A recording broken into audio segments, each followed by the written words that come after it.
We're hoping for some very interesting picks as we go into the pro draft. But before we go, I want to thank Red Bull, No Frills, and Inland AV for sponsoring this stream and making it possible. Boys, super quick because we're in the pro draft already. Kang, who do you think is going to take it? Super fast. It's got to be Team Solo Simp for me. All right, I'm Stefano. simping for Team Solo Simp as well. I think they're going to get the W on this one. DSB. I trust in Dayblazer. I trust in their lineup. I think TSS is going to get upset here. We are going into the pick ban phase coming in. Mordekaiser banned out by Team Solo Simp away from Heartstopper there. Now Maokai as well. Silas and Yasuo, lots of mid lane. Lots of solo lane focus, I should say. Interesting solo lane focus here. So these Silas and Yasuo bans are targeted at Revivination. At Heartstopper, which is interesting. We haven't seen him on these champions, I don't think. So, yeah, it's so hard to ban out, like Stefano was saying, against a team like TSS with Wheelie being able to do all this crazy stuff. But Senna coming in for the pick there. Really smart pick by TSS for the first pick. I was mentioning earlier, you got the Sion Senna, and then another week we got the Veigar Senna. Picking up the Senna early means that Wheelie can literally click random on the champion wheel and pick whatever he wants in the bottom lane. Yeah. So Senna allows you to do that.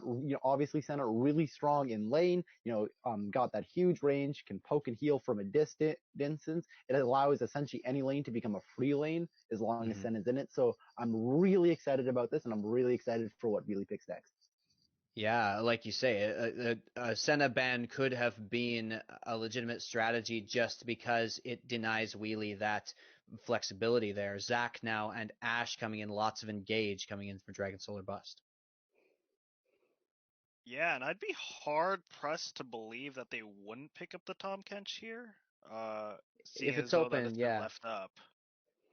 But yeah, we talked before about how Wheelie can do a lot of different things, but I think he can probably play Senna just fine, and then Tahm Kench, if it's open, it's just so hard to say no to something like that. But Sion coming in again, and this is what Wheelie played. This was the thing. So Sion, Senna, they are favoring that even over the Tahm Kench Senna lane. Yeah, no, it's very similar in principle. You have this beefy front line to protect the Senna. The Senna does a lot of damage while simultaneously supporting it. It's a lot less defensive, but the kill power in lane is actually really hard to deal with. Traditionally we've seen on and off Sion support as a kill lane, and so when you get the Sion and the Senna mixed in, if you try to engage, normally when you engage on the Senna Tahm Kench, you normally just can't kill the Senna, and that's where it ends. This time, if you engage on Senna Sion, you just die. Senna Sion is so scary when they get the ability to scale into what they want to be and get the right fights. Yeah, and the Alistar pick coming in for Dayblazer, and he's been spamming this pick quite frequently in his solo queue, so no surprise coming in here. Another really good pick with Ashe, because her Frost Arrows will help Alistar do that E stun. Yeah, it's not great in team fights against the Sion Olaf combo, as his crowd control doesn't affect them when they're in their ultimates, but definitely, I mean, he can get in the way, at least to a certain extent. But yeah, the Alistar doesn't go into Sion Olaf that well, but of course it plays with Ashe very well, so they're relying on that. Now, more solo lane bans coming out. It looks like almost complete solo lane ban focus here. Caitlyn, the only other one banned out, which was to target that counter to Senna there. Now Anivia coming in. There you go. All solo lane bans for Dragon Solar Bust. Really scared of Blitzblades and Revivination coming in. Now both solo laners are going to have to be picked here by TSS once they're finished the ban phase. So the one pick coming in and Dragon Solar Bust are going to get the final counter, and we'll see what they do with that, because no solo laners are picked at all so far as we can tell, unless Sion is flexes, which of course is always a possibility there. Yeah, and for a lot of the games we've seen in this league, Blitzblade actually really likes picking Aatrox into quite a bit. So I'd like to see... And you can definitely pick it here. Yep. Yeah, I'd like to see if he's going to go with it this time. Yeah, it could go into Malphite just fine. Of course, Malphite, can stack that armor, and then you run into a little bit of a damage profile concern, but they still have the mid lane pick open, and Aatrox kind of goes into any lane just fine, right? Like, especially Malphite, who, isn't the crazy lane presence that Ornn is. But we have Zac, Alistar, and Malphite, and so why not go with the Trundle? Really smart pick by TSS. Trundle obviously with the subjugate, really good at dealing with these tanks. Gets them off.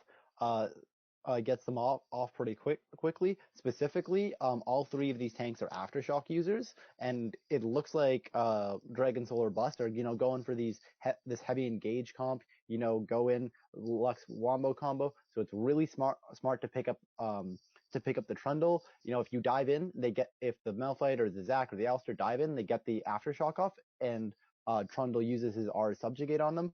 That takes the stats from aftershock as well, and then when aftershocks expire, suddenly Zac has 20 armor and he's in the middle of the team. It's really, really smart, especially against aftershock users. A really good pickup to help round out this team. Yeah, so Dragon Solar Bust now has this comp where Ashe and Lux are the only damage threats. Meanwhile, there's Zac, Alistar, and Malphite, just providing crowd control and engage. And this is it reminds me a lot of a similar thing we saw from a team, and I'm trying to remember which team now it was. If you guys can remember, hit me up. But it was this super utility focused team comp with like a Vigar, Cho'Gath, both with Glacial Augment, and Ashe in the bot lane. Espresso Depresso, that's who it was. And so this is actually reminding me a lot of that team composition, because it's 2 damage threats, and even those damage threats are like very highly utility based for Dragon Solar Bust. Meanwhile, Team Solo Simp with a little bit more standard, if you can say that, even though they don't have an AD carry, they just got that Cassiopeia, which we're looking probably to go into the mid lane with Revivination. I think the Sion Senna is likely with this particular team composition. So very, very interesting draft here.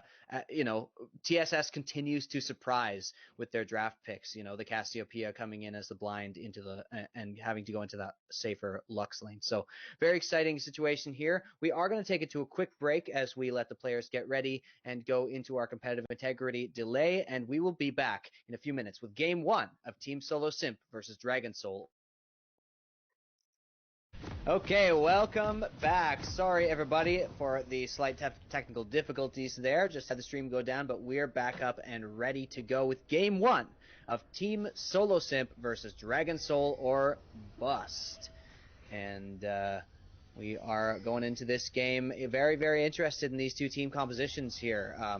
A little bit of concern, especially on my part, but in general, about the damage profile, or more so just the damage potential on the Dragon Solar Bust side, with only the Ashe and Lux really to be dealing that damage. Though we did get the chance to look at a lot of the masteries and runes here, or a lot of the runes here. Well, masteries coming in. Have the Arcane Comet coming in on the Malphite, as well as Dark Harvest on the Lux for a little bit of scaling damage there. Really smart for the Malphite with the Meteor. Meteor is so hard to deal with on Malphite. You're able to get the Q. You get the Q, it slows, that guarantees the Meteor follow-up. It essentially becomes a free lane for Malphite, as long as Trundle isn't able to get too many good trades off. On top of that, as I was saying earlier in Champ Select, it doesn't allow Trundle to steal the Aftershock stats as well. So smart pick up there. The Dark Harvest on Lux, a little bit spicier, a little bit, you don't see it as much, but really smart as well. Their Dragon Solar Bust doesn't have a lot of damage, so the Aftershock makes sense. On top of that, I really just want to see Lux ulti someone from full health and then die. yeah, we're waiting for those one shots. Now, something else to bring up about just that Malphite, this Malphite build here, is that the Comet plays nicely with, being able to max your Q, and really, benefits that, because against a champion like Trundle, who can speed himself up, your Q steals his move speed. And so you're not only are you like removing the move speed that he is getting, but you're getting it for yourself to get up and get those empowered auto attacks. We already have a flash coming in, and a flash from Revivination as well. First blood going down, but the trade coming through, the solo kill coming in from Cassiopeia there. and Heartstopper going to be happy to get something back in that situation. So good for Revivination there. Heartstopper had to blow his flash and ignite. You saw him walk up, and as he was walking up, Revivination happened to hit level 2 there, and I could actually see the fear in Heartstopper's eyes when that happened. Immediately flashes out, but even still, Revivination is able to TP back into lane. As I'm saying that though. Yeah, here's the gank coming in from Zach on this situation. Heartstopper pretty low, scared of this, and look at the damage coming up from Revivination. He might be able to block this passive as Blitzblade's going in on Jason, but the passive was taken down on the Zach. Revivination out of mana, but here comes Hypoconic. Will he be able to get the axe? No, not quite.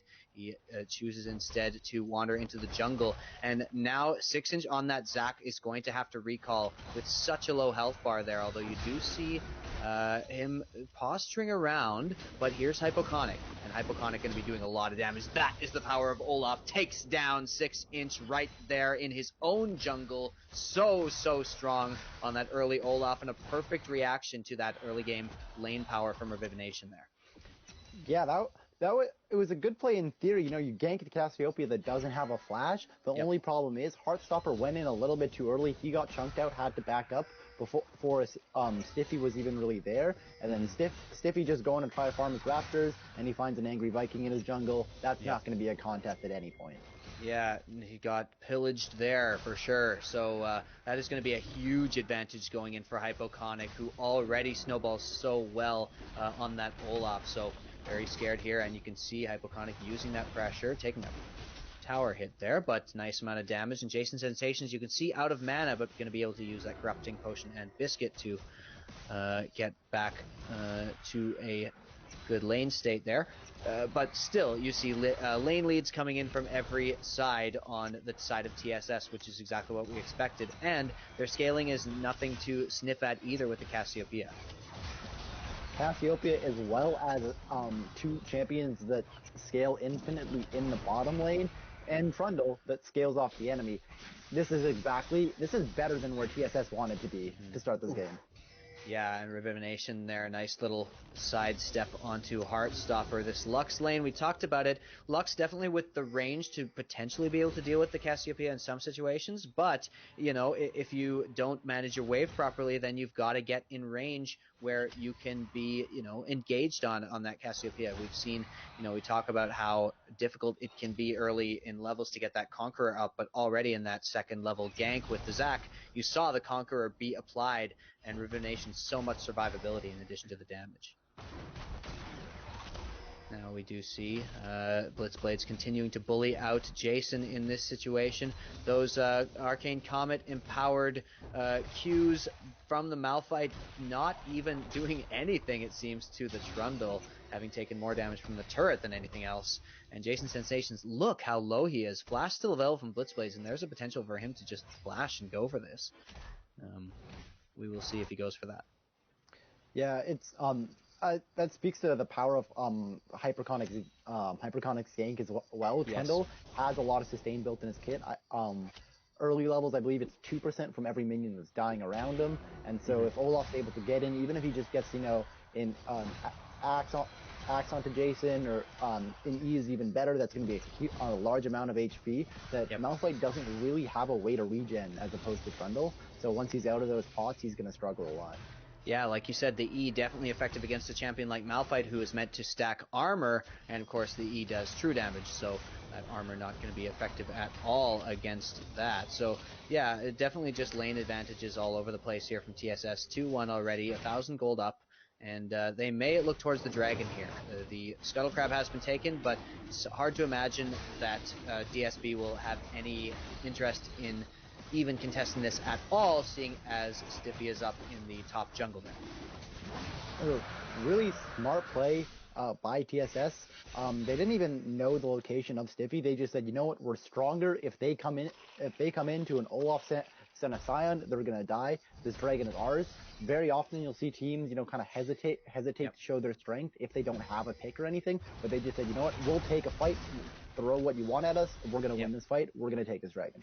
Yeah, we like that decisive play. Good stun there by Heartstopper. Definitely required, as he would have been in very, very grave danger if that had managed to go down. But continuing Hypoconic to bully out the Zac in the jungle here. Hypoconic now taking away the blue buff, and VirtualBoxs is helping out on that. So you can already see, here's a nice catch out, and there's the ultimate. Actually, very, very good damage there onto Revivination, and Stiffy is waiting in the wings here to see if he can engage, but Hypoconic is just so strong that the Zac doesn't even want to engage on that at all.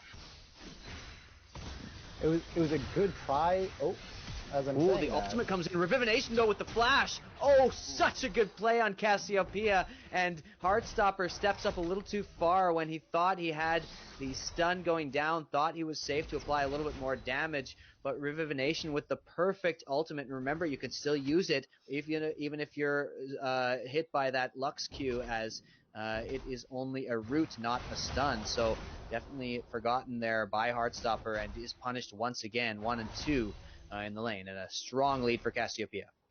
Yeah, Revivination just stopping Heartstopper's heart right there, walking up a little bit too confident on it, not really aware of what the burst Cassiopeia can have. Didn't have her ulti there. Pretty instant dead in that case. Yeah, and of course Heartstopper. Ooh, there's a flash actually coming in, and Alistar does get stunned up again, but Dayblazer too tanky for that, and here comes the knock-up. But yeah, Dayblazer very, very low on health, but Wheelie running out of mana here. Will VirtualBoxs be able to get one more hit of damage? The ultimate actually comes in from Sassman, and the heal has to come down from VirtualBoxs to get that away. But there's Wheelie flashing away from 6-inch coming in, but Hypoconic has arrived. Here's Heartstopper as well, having roamed down. Dayblazer still very low. Dayblazer goes down. Now very tanky still, and not very low health bars at all on the side of TSS, even though they were fighting for so long. So nothing to be done from Heartstopper, even with a nicely timed roam there, still isn't able to make anything happen in that engagement. Welcome to a Senna lane, getting knocked down to 100 HP-ish and still being full health at the end of a fight. Hang on, but he does go down! Yeah, here comes the Senna, and Wheelie actually is taken down there, so actually, wow, very close there. Hypoconic has to flash away, and maybe a little bit too ambitious there coming in from TSS. Like we said, we do like them to push their advantages, but that might have been a bridge too far in that situation. Yeah, a little bit of overconfidence, you know. I guess if you're, I wasn't counting how many autos attacks Wheelie took, but I guarantee you it was over 20. He's so hard to kill with the Senna. Not invincible though, unfortunate for Wheelie. He can only take so many tower shots before he goes down. He ended up taking 2 there on top of all the damage. You're not gonna last long, no matter how tanky you are there. Yeah, still both teleports available for the side of TSS. I think potentially they could have used them in this situation to get a little bit of a lane lead, but you know, when we go down to the amateur league, one of the big differences I've been seeing is wave control. The Premier League players are, you know, this is something that is very, very important for climbing up into the higher ranks of, you know, Platinum and into Diamond and beyond, is, you know, being able to be very, very focused on what state your lane is in, what state is the best for it to be in, and how to get it there. And definitely not as firm a grasp on that in this league as we do see in the Premier League, even though we do see some really good team synergy in this league. So we'll see if any players can sort of start picking that up. But yeah, do see a nice CS leads coming in here for all the laners of TSS. Yeah, TSS being individually ahead is going to be super strong for them.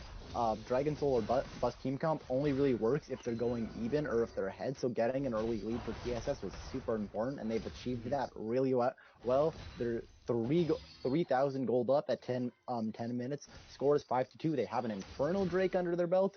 To say TSS is sitting pretty would be the understatement of the year in this game. Yeah, for sure. Here comes the engage from Dayblazer, but you can see so tanky on the side of TSS there, and just nothing to be done at all, even with a nice Alistar engage. They're comfortable just walking up into the range of that Alistar combo and not at all scared of that. So Revivination, I'm going to clear this out. Heartstopper's looking for a stun here and not going to be able to find it. Too scared of Revivination. This is the problem. Like you said, Lux is great from ahead because you're so scared of getting stunned up, but in this case, Lux is too scared to come up close enough to stun you. So it's going to be a dive. Actually, Malphite does go in with the ultimate, and Blitzblade's going to be taken out by the final tower shot. Dragon going down on the other side, but a nice play there by Jason. And yeah, whenever that Malphite ultimate is up, that is one of the ways back into this game, getting caught out by that huge crowd control and huge amount of damage actually as well on that spell. So combining with the Comet and the Sheen to get the amount of burst he needed. You know, Blitzwave thought he was so far ahead, was so okay. You know, he had the ulti going on. Jason was running away, and as I'm saying that, even though it's not running, coming in. Yeah, actually a nice engage there by Zach, but VirtualBoxs is able to escape as the teleport does come in from Blitzblades. Zasman goes down. This is turning around very, very heavily in the favor of TSS. Now maybe a dive coming in. Actually, Wheelie does have to pop that stopwatch, and he's going to be out of tower range when he comes out of that. So here's Heartstopper, who is running for his life away from Revivination now, and it's going to flash away here. Revivination now going to be able to dive the Zac, and that passive is not up anymore. This tower is not long for this world either. Really nice rotation there coming in from TSS. Keep seeing the power of this Senna Sion bot lane. It's in such a hard spot for the bot lane of Dragon Solar Bust. They want to get past the Sion to be able to hit the Senna so the Senna can't keep healing, can't keep doing damage, but they can't because if they walk past the Sion just kills them. It's so difficult to deal with. Senna with any melee bruiser is going to be incredibly strong. They really need to find a way to get on the Sion. They need to either get some TP wards in behind them, or get or have the Zac be proactive with his plays and jump on VirtualBoxs himself. Yeah, what I might be hoping for is for Stiffy to try to focus the mid lane, in a way the most vulnerable target there on the side of TSS, but just so hard to do when Revivination has already shown he's able to completely 1v2 in that situation. So you need a really, really strong engage, maybe an Ashe arrow onto that Cassiopeia, who's stacked up a 350 gold bounty there with 3-1 and 0.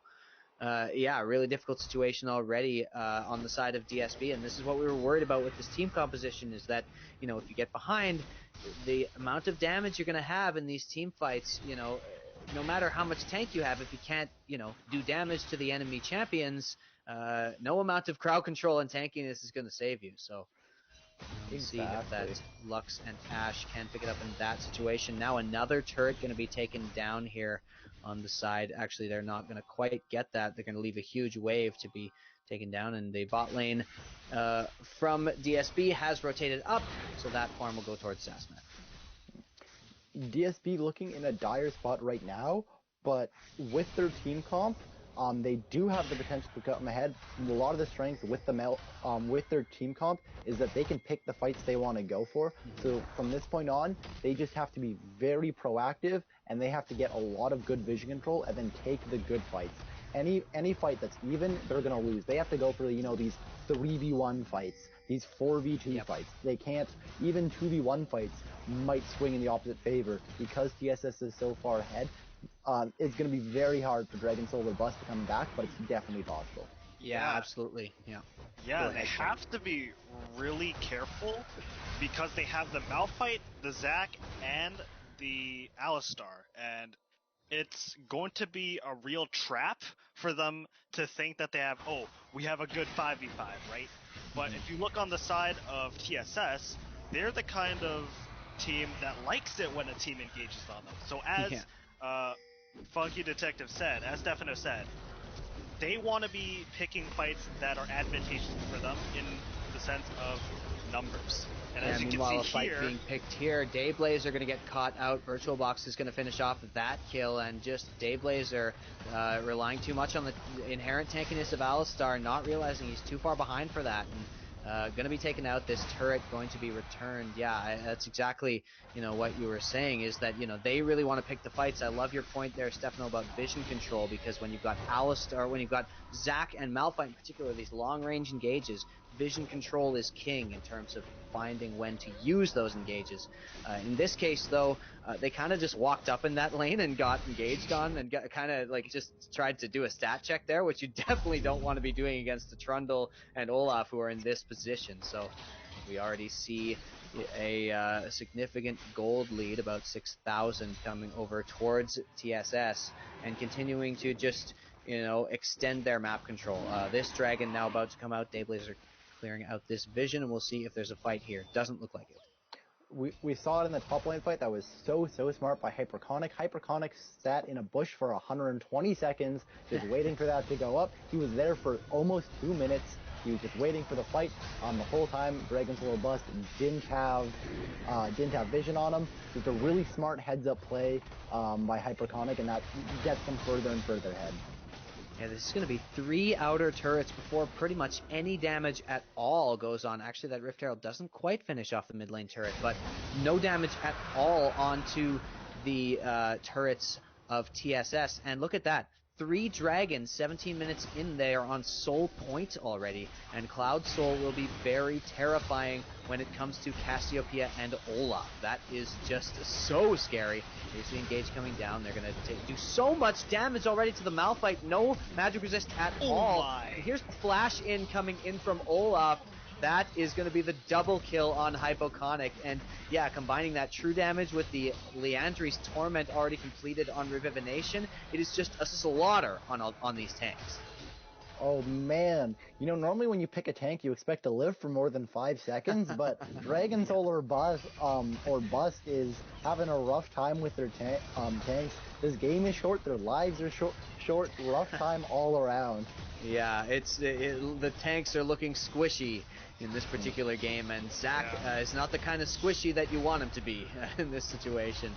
So definitely they are going to continue pushing up. TSS 11-3 in kills now, and going to continue. Now, it's a little early to take an inhibitor here. I'd rather they just go. Look at Heartstopper here, running into melee range of Wheelie. What is happening right now? He was typing in all chat. He was all chat typing for sure. Oh my Wheelie! What are no, you Wheelie doing is way out of position, but VirtualBoxs is here to heal him, and Wheelie does have to ultimate away, but here's the knockup. Dayblazer already taking a lot of damage here, but Revivination may get shut down. Yep, there's the ultimate, actually 2 kills going down, and it looks like the flex may have backfired here, as now VirtualBoxs is having to flash away as well, getting slowed up, but it won't be quite enough. But yeah, definitely an overextension, and TSS screwing around a little bit there, and rightfully punished by Dragon Solar Bust. Yeah, the happiest feat in the world on Wheelie. Only moved to dodge the skill shot once, and it was exactly when the skill shot was shot. That was the hardest flex I've seen in so long. But you can't flex your way out of that one. Wheelie can ult his way out of that one, but Sion not being in the fight and with such strong engage, that means Revivination without the flash is certainly going down. A little bit of a misplay, but shouldn't mean too much for TSS overall. They're still way far ahead. You even see some greedy item builds. We see Trundle.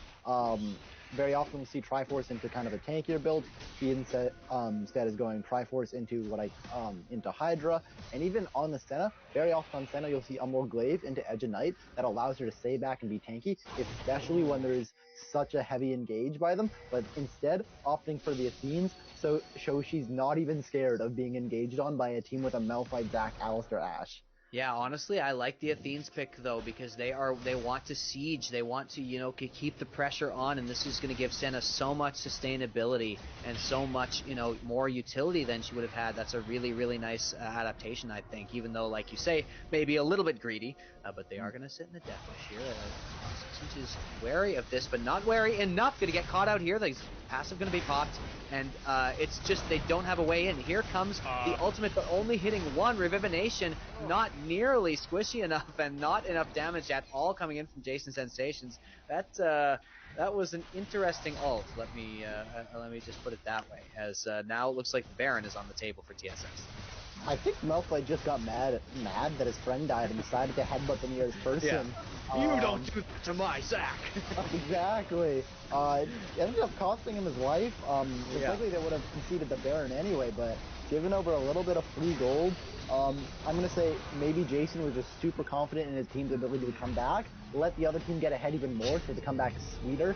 That's hard flex by Jason. That's what happened. There you go. Hard Yeah. I mean, maybe he decided that he had enough gold and wanted a fast back. I don't know. You're giving a lot of credit over to our teams who are losing, and I appreciate the positivity, but I think maybe a little bit of miscommunication coming in there from DSB as Jason far too ambitious of an ult there, and the dragon is about to spawn, so both teams will be alive for this, and what you wanted to do is see the combo coming in, like jasonsensationz you'd think should have saved that ultimate for when they did go to the Baron, which, like you say, they were likely to concede, but combined with the Lux ultimate, maybe could have done a little more. Now, looks like just an even fight coming in, the dragon, and DSB has gained control, but we'll see if they can retain it. Yep, DSB is in a bad spot here. They're at the point in the game when they're too weak to even stand up for their own vision control. Yeah.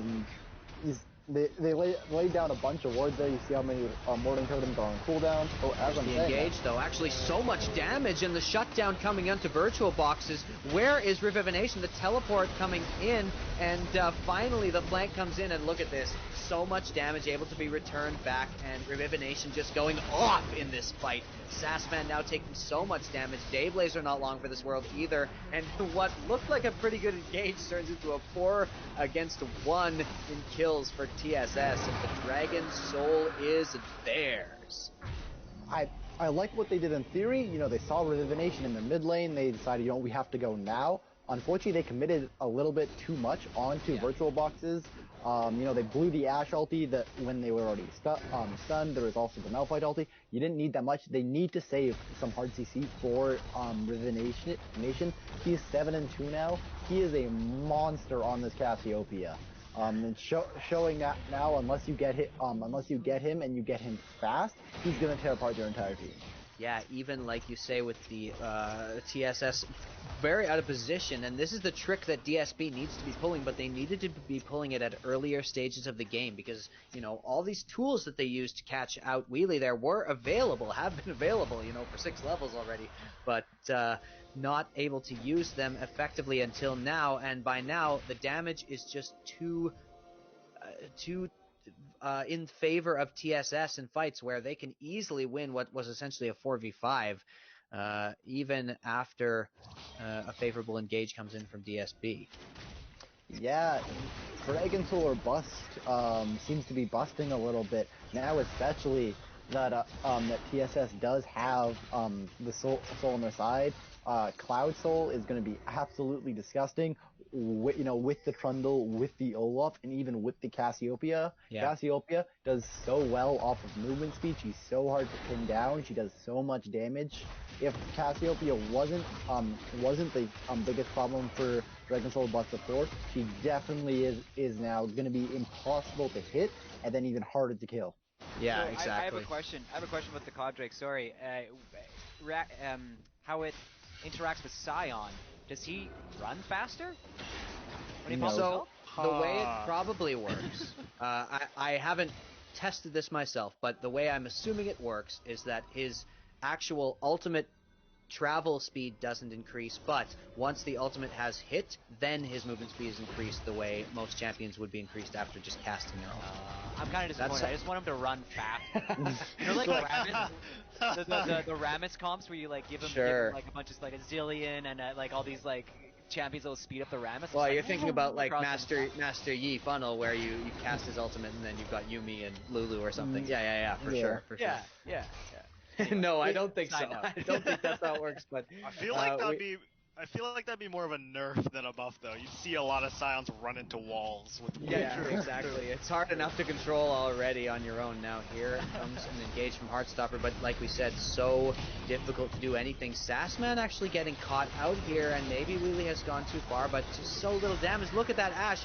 Stefano, are you counting the auto attacks? So many and no damage. Look at Wheelie's HP. Knockup comes up though, and actually a lot of damage onto Revivination. Will they be able to take him out? No, not quite. His heal comes in. Conqueror coming in. Zach passive popped, and it looks like this game is going to be over. A double kill coming in from Revivination, and no deaths on the side of TSS. No matter how hard DSP try, no matter how close they get, they cannot take down the monster snake that is Cassiopeia on Revivination, and the Nexus is going to fall. Game 1 is going to TSS. 8 autos. There was 8 autos there, and you saw his health bar did not move, and that was on top of the Alistar Zac engage. That was one tanky Sion. That was one ineffective.